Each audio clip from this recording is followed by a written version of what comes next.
ఓం శ్రీ గురుభ్యో నమ. ఓం శ్రీ మాత్రే నమ. డిసెంబర్ నెలలో ద్వాదశ రాశులకు ఏ విధంగా ఉన్నాయో ఒకసారి తెలుసుకుందాం. తెలుసుకునే ముందు గ్రహగతులు ఏ విధంగా ఉన్నాయి, ఎక్కడెక్కడ ఉన్నాయో మనం సంచారం చేస్తూనే తెలుసుకుందాం. ప్రధానంగా గురువు డిసెంబర్ 5వ తారీఖున మిథున రాశిలో వక్రస్థితిలో ఉండటం, శని మీనరాశిలో రుజుమార్గంలో ఉండటం, రాహు కుంభరాశిలోను, కేతు సింహరాశిలోను, కుజుడు ధనస్సు రాశిలోను, బుధుడు ప్రధానంగా వృశ్చిక రాశిలోను, రవి శుక్రులు వృశ్చికంలోను ధనస్సు రాశిలోను సంచారం చేస్తారు. ఇది గ్రహస్థితి. ఇవన్నీ కూడా గోచారరీత్యా చెప్పబడే ఫలితాలు అంటారు, కానీ బర్త్ చార్ట్ను అనుసరించి చెప్పబడే ఫలితాలు కాదు. Note this point.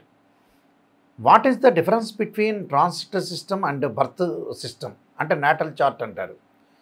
దానికి డిఫరెన్స్ ఏమిటంటే, ఒక చెట్టు ఉంటుంది, ఒక ట్రీ ఉంటుంది. ఆ ట్రీకి కింద వేళ్ళు ఉంటాయి. ఒక చెట్టుకి ఆ వేళ్ళు ఉన్నది బర్త్ చార్ట్. అంటే ఆ వేళ్ళు అనేవి పర్మనెంట్. దానిపైన ఒక కాండం ఉంటుంది. ఆ కాండానికి కొన్ని కొమ్మలు ఉంటాయి. ఆ కొమ్మలకు ఆకులు ఉంటాయి. ఈ ఆకులు సహజంగా ప్రతి చెట్టుకు కూడా రైన్ సీజన్లో ఆకులు వస్తాయి, రైన్ సీజన్లో ఆకులు వస్తాయి. వింటర్ సీజన్లో అలా ఉంటుంది. సమ్మర్ సీజన్లో ఆ ఆకులు రాలిపోయి మళ్ళీ రిపీట్గా వింటర్ సీజన్లో కొత్త ఆకులు వస్తుంటాయి. అంటే గోచారంలో ఎప్పుడు కూడా గ్రహాల యొక్క స్థితి ఒక్కొక్క గ్రహము ఒక్కొక్క రాశి నుంచి మారుతూ ఉంటుంది. ఉదాహరణకి శని 2.5 సంవత్సరాలు, గురువు సంవత్సర కాలము, అలానే రవి బుధ శుక్ర గ్రహాలు 30 రోజుల పాటు ఒక రాశి నుంచి మరొక రాశికి మారటం, కుజుడు 45 రోజుల పాటు, రాహు కేతులు 18 నెలల పాటు.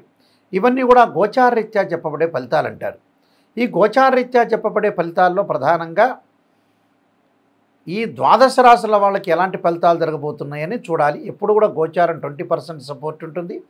బర్త్ చార్ట్ అనేది 80%. చాలామంది కూడా అనుకుంటారు ద్వాదశ రాశులు చెప్పేటప్పుడు మేషరాశి వాళ్ళకి ఇలానే ఉండబోతుంది, వృషభ రాశి వాళ్ళకి ఇలానే ఉండబోతుంది. అందరికీ అలా ఉండదు. 20% సూచనలు సపోర్టు బర్త్ చార్ట్ను అనుసరించే ఎక్కువగా ప్రాధాన్యత ఉంటుంది. కానీ ఆవగింజంత అదృష్టం అనేది ఎంత కృషి చేసినా ఆవగింజంత అదృష్టం ఉండాలి అంటారు. ఒక సెకండ్లో అదృష్టం కలిగే అవకాశం ఉంటుంది అని చెప్పగలిగితే గోచారం. అంతేగాని హైదరాబాద్లో, గుంటూరులో, విజయవాడలో ఉన్న మేషరాశి వాళ్ళందరికీ నాయకంటి గారు చెప్పారంటే అలా జరుగుతుందని భావించద్దండి. మీరు నోట్ చేసుకోండి. అంటే కొన్ని సూచనలు ఇస్తున్నా, ఆ సూచనలు జరిగే అవకాశాలు ఉంటాయని చెప్తాం. ఆ సూచనలు బర్త్ చార్ట్ నుంచి మారిపోయే అవకాశాలు కూడా ఉంటాయి. అలాంటి విషయాలని మీరు జాగ్రత్తగా ఆలోచన చేసుకోండి. మిథున రాశి వాళ్ళకి ఏ విధంగా ఉండబోతుంది డిసెంబర్ మాసంలో? ఇక్కడ ప్రధానంగా రాస్యాధిపతి 6వ స్థానంలో ఉండటం వల్ల వృత్తిరీత్యా వ్యాపార రంగంలో విశేషమైన కృషి చేస్తారు. వ్యాపారపరంగా నూతన వ్యాపారాన్ని విస్తరించే అవకాశాలు, కొన్ని ప్రణాళికాబద్ధంగా రూపొందించుకునే అవకాశాలు ఎక్కువగా ఉంటాయి. అంటే ప్రతి పనిలో కూడా కొంత విజయం సాధించే అవకాశాలు ఎక్కువగా ఉంటాయి. ఎలాంటి ఇబ్బందికరమైన వాతావరణం లేకుండా అన్నీ కూడా సామరస్యంగా సజావుగా సాగే అవకాశాలు ఎక్కువగా ఉంటాయి. దాంతోపాటు సప్తమంలో కుజుడి యొక్క ప్రభావం వల్ల ఏదో భార్యాభర్తల మధ్యలో చిన్న అలజడి, చిన్నగా కొంచెం చిలికి గాలివాన కాకుండా చూసుకోండి. వివాహ ప్రయత్నాలు సఫలీకృతమయ్యే అవకాశాలు తక్కువగా ఉంటాయి. అంటే ఏ సంబంధానికి వెళ్ళినా వెనక్కి తిరిగే అవకాశాలు ఎక్కువ ఉంటాయి. అందువల్ల జాగ్రత్తగా ఆలోచన చేయండి. సంబంధం ప్రేమించుకున్న వ్యక్తులు కూడా వివాహాలు జరిగే అవకాశాలు అనేవి లేవు. అలానే బంగారు ఆభరణాలు కొనుగోలు చేయాలనుకున్న వాయిదా పడుతుంటుంది. వృత్తిపరంగా అనుకూలంగా ఉంటుంది, వ్యాపారపరంగా అనుకూలంగా ఉంటుంది. వస్తువులు కొనుగోలు చేయలేని అవకాశాలు ఎక్కువ ఉంటాయి. అలానే జన్మంలో గురువు ఉండటం వల్ల వీళ్ళకి కొంత డబ్బులు ఖర్చు అయ్యే అవకాశాలు ఉంటాయి. డబ్బును కొంత పొదుపు చేసుకోండి. అలానే శని యొక్క ప్రభావం వల్ల వీళ్ళకి అనుకున్న పనులు కొన్న లేటుగా జరిగే అవకాశాలు ఎక్కువగా ఉంటాయి. లేటు జరగకుండా కొంత జాగ్రత్త పడాలి. లేటు జరగటం అంటే ఏంటంటే కొద్దిగా వృత్తిపరంగా కొన్ని రహస్యాలు చెప్పడం, వాళ్ళ ద్వారా కొన్ని ఇబ్బందులు కలగటం, కొద్దిగా దగ్గరకు వచ్చినట్టు వచ్చి పనులు లేట్ అయ్యే అవకాశాలు ఎక్కువగా ఉంటాయి. అలానే కేతు యొక్క ప్రభావం వల్ల పిత్రార్జితం బాగా కలిసి రావడం, అన్నదమ్ముల మధ్యలో సఖ్యత బాగా పెరిగే అవకాశాలు ఖచ్చితంగా ఉంటాయి. నేను కొన్ని రెమెడీస్ చెప్పబోతాను. ఆ రెమెడీస్ మీరు పాటించండి, మీకు మంచి జరిగే అవకాశాలు ఖచ్చితంగా ఉంటాయి. ఈ రాశి వాళ్ళు ప్రధానంగా వివాహపరంగా ఇబ్బందులు పడుతున్న వాళ్ళు శుక్రుడి యొక్క ఆరాధన, భగవంతు మహాకాళి, మహాలక్ష్మి, మహాసరస్వతి ఆరాధన చేయటం, వివాహం కాని స్త్రీ పురుషులు ఎవరైతే ఉంటారో ఆడవాళ్ళు వరపాశుపతాశ్రుద్రాభిషేకం, అఘోర గౌరీపాశుపతాశ్రుద్రాభిషేకం, అబ్బాయిలు కన్యాపాశుపతాశ్రుద్రాభిషేకం, దాంతోపాటు భృగుపాశుపతాశ్రుద్రాభిషేకాలు. ఉద్యోగపరంగా ఇబ్బందులు కలుగుతున్న వాళ్ళు సూర్యభగవానుడి యొక్క ఆరాధన, సూర్య నమస్కారాలు, సూర్య గాయత్రి మంత్రాలు. అలానే ధనపరంగా ఇబ్బందులు పడుతున్న వాళ్ళు యక్షాయ కుబేరాయ వైశ్రవణాయ ధనధాన్యాధిపతే ధనం ధాన్యం సమృద్ధిమే దేహిమే దాపై స్వాహ అనే మంత్రాన్ని, సంతానం లేని వాళ్ళు సంతాల గోపాలకృష్ణ స్తోత్రాన్ని పారాయణం చేయటం, శ్లోకాన్ని పారాయణం చేయటం. రియల్ ఎస్టేట్ రంగం వాళ్ళు తప్పకుండా కుజుడి యొక్క ఆరాధన చేయాలి. పనులలో ఆలస్యం జరుగుతుందంటే శని యొక్క ఆరాధన చేయాలి. మానసికంగా ఆందోళన పొందుతున్న వాళ్ళు క్షీరపుత్రాయుధి అమృతతత్వాయుధి మే తన్నో చంద్రప్రచోదయాత అనే మంత్రాన్ని, దీర్ఘకాలిక వ్యాధులు ఉన్నవాళ్ళు శరీరే జర్జరీభూతే వ్యాధిగ్రస్తే కలేబ్రే ఔషధం జాహ్నవీతోయం అనే మంత్రాన్ని చక్కగా చదువుకోవటం. ఇవన్నీ కూడా విష్ణు సహస్రనామం, లలితా సహస్రనామాలు.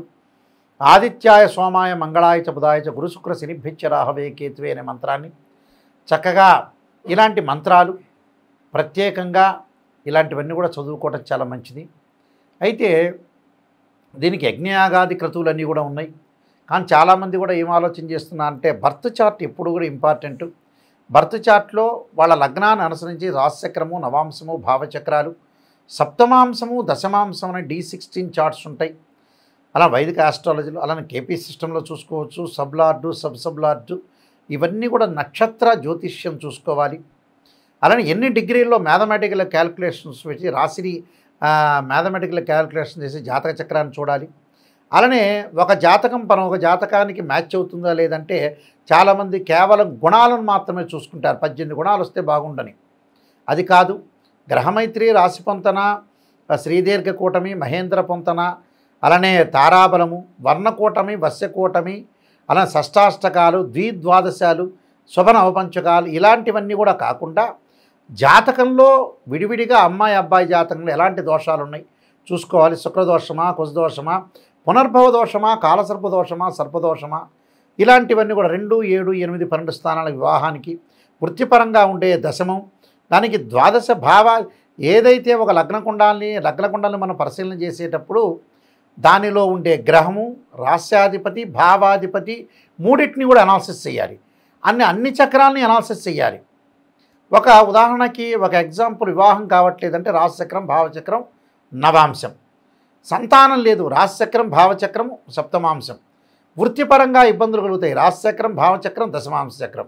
ఇలాగ అనాలిసిస్ చేసి ఏ లగ్నాలు కలిసి వస్తాయి అంటే ఏ దశలు కలిసి వస్తాయి, ఏ లగ్నానికి శుభదశలు అశుభ దశలు ఉంటాయి, ద్వాదశ భావాధిపతులు ఎవరు, భావాధిపతి వేరు, రాశ్యాధిపతి వేరు, అలానే దానిలో ఆ రాశిలో ఉండే గ్రహము వేరు.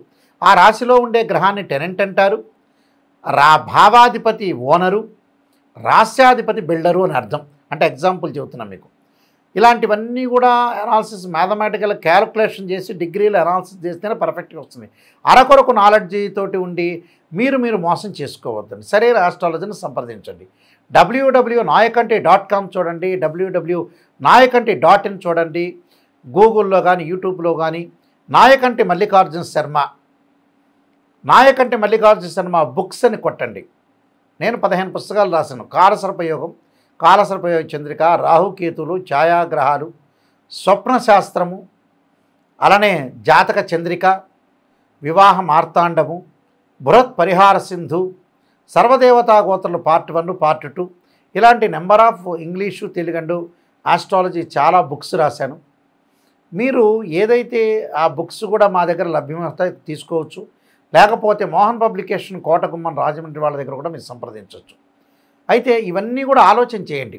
అంటే వాస్తుపరంగా కూడా మేము చూస్తాం. వాస్తవం మంచిన మా అపాయింట్మెంట్ తీసుకెళ్ళవచ్చు.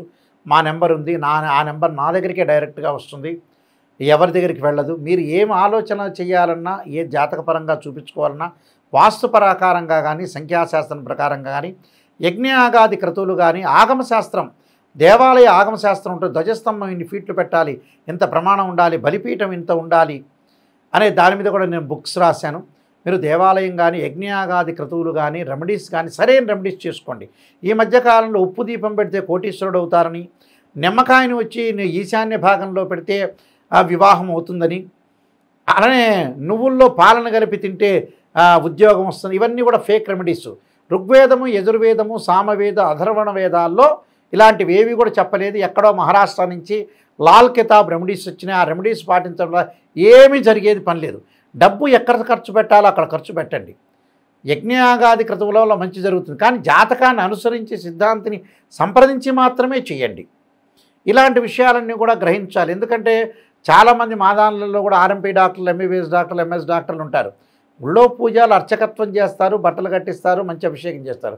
పురోహితులు వివాహ ఉపనయన సంస్కారాలు చేస్తుంటారు. సిద్ధాంతులు వచ్చేటప్పుడు జాతకాన్ని చూసి వాళ్ళ ఆధ్వర్యంలో పురోహితులను పెట్టుకొని వాళ్ళు స్వయంగా నిర్వహించే అవకాశం ఉంటుంది. కాబట్టి ఏది పడితే అది చేసి రెమెడీస్ చేసి 4-5 చోట్లకు వెళ్ళి అసలైన జ్యోతిష్యుని సంప్రదించేటప్పటికల్లా మీ దగ్గర డబ్బులు ఉండవు, ఓపెన్గా చెప్పాలంటే. ఇక ఏం చేయాలి గురువుగారు, నాయకంటి గారు అని చెబితే ఎవ్వరూ ఏం చేయలేరు. కాబట్టి మొట్టమొదటనే సరైన విధానాన్ని అనుసరించండి. పెళ్లి సంబంధాలు కూడా ఈ మధ్యన చాలామంది కుదరట్లేదు. ఒక సంబంధం తప్పిపోయినా కూడా సరైన మ్యాచింగ్ చూసుకోకుండా రెండో సంబంధం ఇప్పుడు కూడా మరి ప్రజలకు జ్ఞానోదయం కలగట్లేదన్న అభిప్రాయం. జ్ఞానోదయాన్ని పెంచుకోండి, అవగాహన పెంచుకోండి, బ్రెయిన్ మెచ్యూరిటీ వాల్యూస్ పెంచుకొని నిజంగా ముందుకు వెళ్ళండి. అప్పుడే మనకు మంచి జరుగుతుంది. మన చేతుల్లో ఉంటే 60%, 40% భగవంతుడి చేతుల్లో ఉంటుంది. మనమే తప్పు చేయటమా మంచి చేయటమా, మన చేతుల్లోనే బ్రహ్మ రాశాడు. మననే ఫ్రీ వీల్ అంటారు. అందువల్ల మన చేతుల్లోనే ఉంటుంది. కాబట్టి మీరు జాగ్రత్తగా ఆలోచన చేసి మీ అందరికీ కూడా మంచి జరగాలని, ఆ పరమేశ్వరుడి యొక్క అనుగ్రహాన్ని కూడా పొందాలని ఆశిస్తూ సర్వే జనా సుఖినో భవంతు.